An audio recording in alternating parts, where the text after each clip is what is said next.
Now we're starting off on the portion of microeconomics called firm theory. And we've finished everything we ever wanted to know about markets, and now we're going down to an even more micro level, to the firm level specifically. What we're going to investigate from here on out is how market shocks can cause different responses from firms, and how firm behavior can decide the characteristics of a market. Okay. Now, what we need to think about is we're coming down to the level of firm, which means we need to put ourselves in the shoes of a firm, so to speak. And we need to recognize again that firms are rational agents, and like we found out in the discussion of consumer and producer surplus in videos past, is that firms are just as much a part of society as consumers are. Now, being rational agents, firms, of course, want to produce at an output level that uses all available resources most efficiently to achieve a desired result. And the question is then, what is a firm's desired result? Well, a lot of people would think that firms are in business to make a profit, and while to some extent that's true, that's not rational. Firms are in the business to specifically maximize profits. Okay, and we're going to denote profit from here on out as pi whenever we need to, as the character pi. Firms want to maximize profits, and that's rational because there is only one level of profit maximization. There is no other level. If you're making less than maximal profits, then a firm is not acting rationally.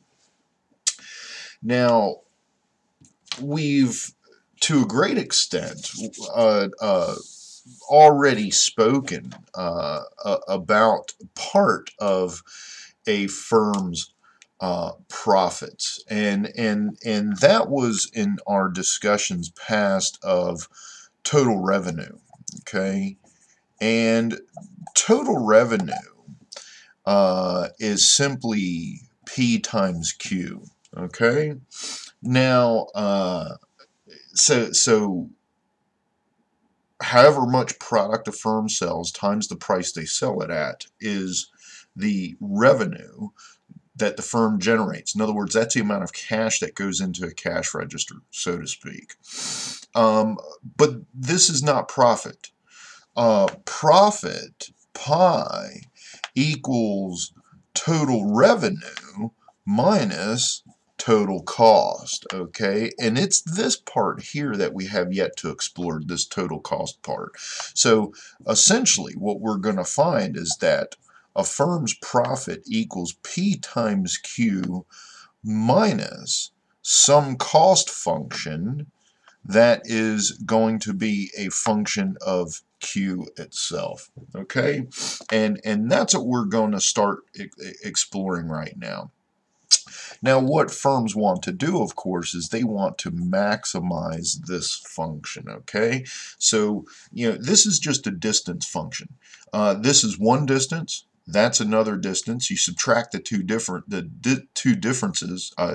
You subtract the two distances, and the difference between these two distances is your profit. So you can imagine revenue being a distance such as this, and cost being a distance such as this. You subtract cost from revenue, the difference is profit. Okay, and so the firm wants to make that right there as large as they possibly can. And they do that by choosing a quantity of output that achieves this goal. Now, to get a little bit more technical on you, if a firm maximizes profit, it does not necessarily mean they're making a profit.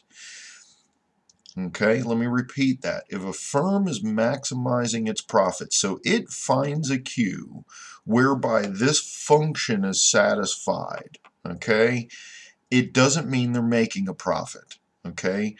But in the instance whereby they're maximizing profits and yet making a loss, then that would be minimizing their losses, okay? In other words, producing at that Q creates less of a loss than producing at any other Q, which is interesting. So a firm can maximize its profits and make a profit. So P times Q can be greater than C of Q, okay? But it could be the case that a firm is maximizing its profits but making a loss. In other words, where C of Q is greater than P times Q.